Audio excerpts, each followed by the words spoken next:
Salut à toutes et à tous et bienvenue dans les vidéos des qui communiquent. Alors ce matin c'est en compagnie de mes chevaux qui sont un petit peu fatigués que je vais vous expliquer certaines choses parce que hier soir je suis tombée sur une scène qui m'a choquée. Je n'ai pas vraiment su réagir et je vous expliquerai pourquoi je n'ai pas réagi. Ce matin je voulais vous parler de la tonte des chevaux.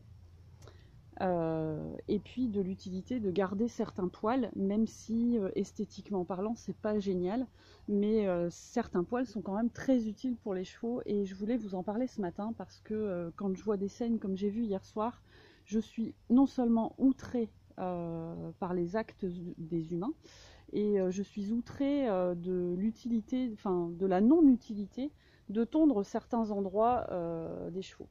Alors il faut savoir que la tondeuse c'est quand même quelque chose qui est terrorisant pour un cheval parce que c'est pas normal. Donc si vous ne présentez pas la tondeuse aux chevaux, forcément vos chevaux vont être terrorisés. Je vais vous montrer ma jument, vous voyez celle qui est collée sur moi qui s'appelle Star Black. C'est une jument qui est habituée, qui travaille à la voix. Alors je vais lui présenter la tondeuse. C'est un objet, vous voyez, qui est quand même, si vous ne lui présentez pas, c'est pas normal. C'est pas quelque chose qui leur est habituel. Donc qu'est-ce qu'elle va faire? Elle va toucher avec son nez. Elle va essayer de savoir ce que c'est. Elle va essayer de le mettre dans ses dents. Est-ce que c'est grave? Oh mon Dieu, non, pas du tout. Mais au moins, vous lui avez présenté l'objet. Maintenant, je vais le mettre en route à côté d'elle. Qu'est-ce qu'elle va faire? Vous allez voir, elle va juste tourner la tête. Ah, bah du coup, elle va faire sa curieuse. Alors, qu'est-ce que c'est? Elle va se dire, mon Dieu, qu'est-ce que c'est? Vous voyez, je lui présente. Si je ne lui présente pas cet objet, comment voulez-vous qu'un cheval qui est grégaire dans sa nature, qui a l'instinct de fuite dans sa nature, n'ait pas peur de ce type d'objet, qui va en plus vibrer, et quand vous le posez sur sa peau, non seulement ça vibre, mais en plus ça chauffe. Donc si à un moment donné, vous n'avez pas cette réflexion de vous dire, je vais présenter ce que c'est, et je vais essayer de lui montrer ce que je veux obtenir de lui, de mon cheval, pour pouvoir le tondre, comment voulez-vous que votre cheval, dans sa tête de cheval, devine que vous allez le tondre pour des questions esthétiques et aussi pratiques, parce que je sais très bien que quand un cheval transpire, c'est plus facile de lui mettre une couverture une fois qu'il est tondu, mais il y a quand même une logique à avoir. Et ce matin, c'est vrai que je suis un peu en colère de voir que l'humain a zéro logique dans certaines actions, et à un moment donné, il faut quand même se remettre en question et travailler dans le bon sens. Alors, je viens de me mettre des poils dans la bouche. La logique de couper, par exemple, les poils de la tête du cheval. À quoi ça sert, sincèrement? En ce qui me concerne, il y a zéro logique. Les poils des oreilles des chevaux, vous voyez, les poils qui dépassent des oreilles de Bloom, par exemple. Bien, Bloom. Bien, ma fille. Voilà. Vous voyez les petits poils là qui dépassent de ses oreilles. À quoi ça sert de les tondre? À rien du tout, à part une question esthétique. Pourquoi? Parce que la transpiration ne va pas dans les oreilles, hein, ou alors il faudra me le prouver.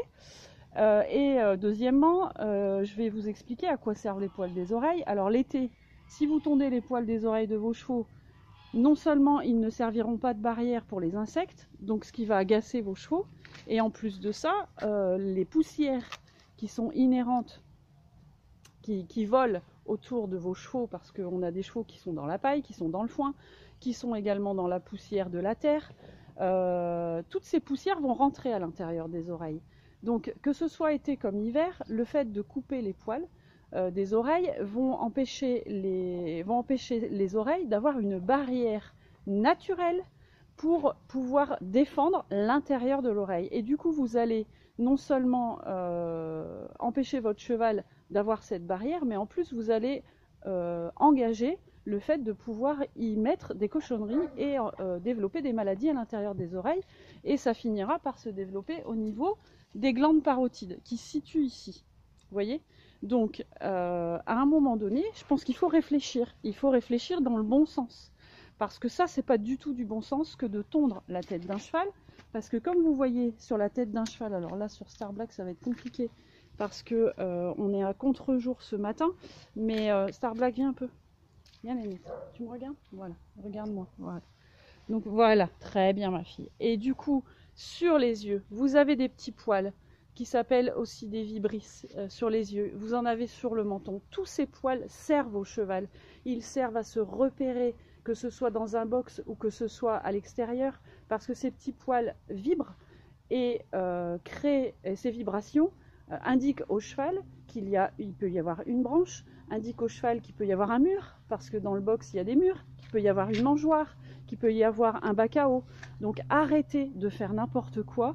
Arrêtez de traumatiser vos chevaux avec des tondeuses, parce que la scène que j'ai vue hier soir, je vais vous l'expliquer.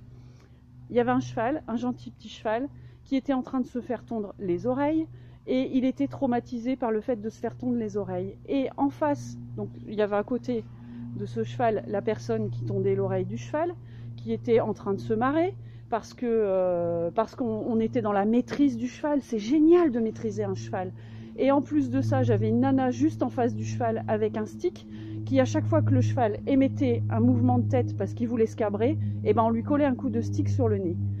Où est la pédagogie là-dedans? Où? Sincèrement. Moi, franchement, ça me rage, ça me met en colère. Je ne suis pas intervenue. Pourquoi? Parce que je pense que le stick, la nana, elle l'aurait pris en pleine figure. Et ça n'aurait pas été pédagogique de ma part. Ce qui est pédagogique aujourd'hui, c'est que je vous explique à vous qui me suivez qu'il ne faut pas tondre les têtes des chevaux et que s'arrêter simplement au ventre, au dos, au début des membres est largement suffisant, au poitrail, c'est largement suffisant pour qu'un cheval sèche et ne tombe pas malade lorsqu'il transpire. Hein, ma louloute, c'est vrai. Donc nous, on reste dans le naturel, dans l'éducation à la voix, on reste dans le naturel dans toutes nos actions, et à un moment donné, il faut réfléchir, et il faut aussi ne pas se fâcher vis-à-vis des personnes comme celles que j'ai vues hier soir. Moi, tout ce que j'ai su faire, c'est regarder le cheval droit dans les yeux et lui envoyer par la communication animale, ne bouge pas. C'est tout ce que j'ai su faire. Parce que la nana, sinon, moi, je pense que je lui aurais sauté dessus. Et pédagogiquement parlant, ça n'aurait pas été utile. Voilà, aujourd'hui, au niveau pédagogie, ce que je veux, c'est que vous transmettiez dans le calme, mais aussi dans la fermeté, comme ce que je fais aujourd'hui, le fait que la tête d'un cheval, ça ne se tombe pas, et expliquer pourquoi ça ne se tombe pas. Donc voilà, je voulais vraiment vous en faire part. Vous voyez, moi, mes chevaux, ils sont pas tondus, je les travaille, ils ont tous leurs poils, mais on s'en fout, sincèrement. Je leur mets une belle couverture séchante une fois que je les ai travaillés, une fois qu'on est allé se balader, et c'est largement suffisant. Quand on est avec ses chevaux, quand on surveille leur santé, ils tombent pas malades. Je vous dis à bientôt.